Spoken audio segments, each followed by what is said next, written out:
Bonjour à tous et bienvenue pour un nouveau JT Express, l'essentiel de l'actualité de la semaine du Grand Grenoble. Devant l'urgence climatique, une marche pour le climat, la première de l'année, était organisée le week-end dernier à Grenoble. Plus d'1 millier de personnes y ont participé. Nous, on fait une campagne vraiment sur la qualité de l'air pour un trafic limité vis-à-vis de tous les candidats. On les appelle du coup vraiment à se positionner dans leur programme. Quelles sont leurs propositions pour améliorer la qualité de l'air sur Grenoble ? Nadine Lecalonnec s'apprêterait à quitter l'Isère à la tête de la direction départementale de la sécurité publique depuis mai 2017. Elle vient d'être nommée sur le même poste, mais dans les Alpes-Maritimes. Elle rejoindra Nice le 1er mars prochain. L'annonce sera publiée prochainement au journal officiel. Le nom de la ou du successeur de Nadine Lecalonnec à Grenoble n'est pas encore connu. Garçons et filles qui concourent dans l'antichambre de l'élite avaient rendez-vous le week-end dernier au col de Porte pour une étape de la Coupe de France de biathlon. Malgré son altitude moyenne, le site de Chartreuse bénéficie d'excellentes conditions pour la pratique de ce sport. Tous les athlètes qu'on voit évoluer au top niveau aujourd'hui et qui performent plutôt pas mal sont tous passés par ce circuit, d'où l'importance qu'on y accorde sur la qualité d'organisation. C'est là où ils se forment et où on les aguerrit du mieux qu'on peut pour voir ce qu'ils sont en train de faire au niveau international. Donc c'est un passage obligé, on va dire. Comme 14 autres agglomérations françaises, la métropole de Grenoble a instauré sur son territoire une ZFE dans un premier temps sur 10 communes. La zone à faible émission vient d'être étendue à 27. Pour les professionnels concernés, des mesures d'accompagnement ont été mises en place. Aide à l'achat de véhicules à faible émission, 18 000 € pour un poids lourd GNV. Installation de stations de recharge pour les énergies alternatives, information et conseils. C'est donc désormais dans 27 communes de la métropole, représentant plus de 90% de la population et des emplois du territoire, que les poids lourds et véhicules utilitaires sans certificat qualité de l'air ou avec un certificat numéro 5 ne sont plus autorisés à circuler. Ce changement réglementaire, c'est une façon d'accélérer la conversion des poids lourds et des véhicules utilitaires, de se libérer du diesel et du fossile, ces carburants morbides, pour aller vers le gaz et le biogaz, l'électricité et l'électricité verte. Depuis mercredi, le parc d'attractions Walibi a lancé sa campagne de recrutement pour la prochaine saison. 200 jobs sont à pourvoir aux Avenières, en plus des postes permanents.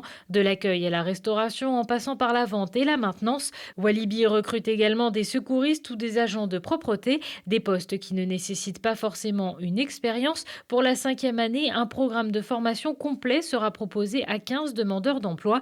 Pas besoin de CV puisque la prise de contact se fait avec un pré-entretien vidéo. C'était une première. Il y a quelques jours, Champs-Rousse accueillait un championnat régional de ski alpin sport adapté organisé par la Ligue Auvergne-Rhône-Alpes. 3 niveaux de compétition et 3 parcours différents pour une centaine de sportifs pas si différents. Je vis à Champs-Rousse depuis longtemps. Je connais les stations. Je fais des courses comme les autres aussi, comme les valides aussi. Je m'entraîne avec le sport adapté aussi, avec la Fédération française. Voilà. C'est important pour moi être champion de partout. C'est mon passion. J'ai envie de vivre extraordinaire. J'ai envie de faire rêver les gens. Après un fauteuil pour deux, la métropole de Grenoble lance une nouvelle saison d'un Stade des Alpes pour deux, mais avec pas mal de nouveautés. Une conférence de presse mercredi après-midi en présence des représentants du FCG et du GF38 a permis de faire quelques annonces sur la gestion de cet équipement. Les deux clubs, au lieu de louer le stade à une société qui était délégataire de services publics de la métro, va être partie prenante d'une structure interclub avec le FCG et louera donc désormais le stade à cette nouvelle structure entre les deux clubs, GF38 et FCG, qui est à constituer. Najat Vallaud-Belkacem est de retour en politique. Pour remettre le pied à l'étrier, l'ancienne ministre socialiste avait choisi de participer au meeting d'Olivier Noblecourt et sa liste Grenoble Nouvelle Ère, soutenue par l'EPS. L'ancien délégué interministériel jusqu'à il y a peu fut aussi, il y a quelques années, le directeur de cabinet de la ministre de l'Éducation. Vraiment, ma venue ici auprès d'Olivier Noblecourt est sans plan, sans stratégie particulière, sans arrière-pensée. C'est simplement un soutien. fort, assumé, à quelqu'un que je connais bien, dont j'ai vu à la fois les valeurs et la capacité de travail de très près, et dont je pense qu'il ferait un très bon maire. Ils s'aiment, mais leurs familles ennemies jurées en ont décidé autrement. Vous l'aurez deviné, c'est la célèbre histoire d'amour impossible de Roméo et Juliette que la Fabrique Opéra a choisi de présenter en mars 2020 au Summum de Grenoble.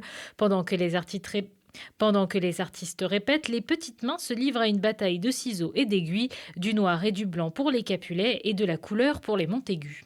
J'ai voulu travailler des costumes symboliques.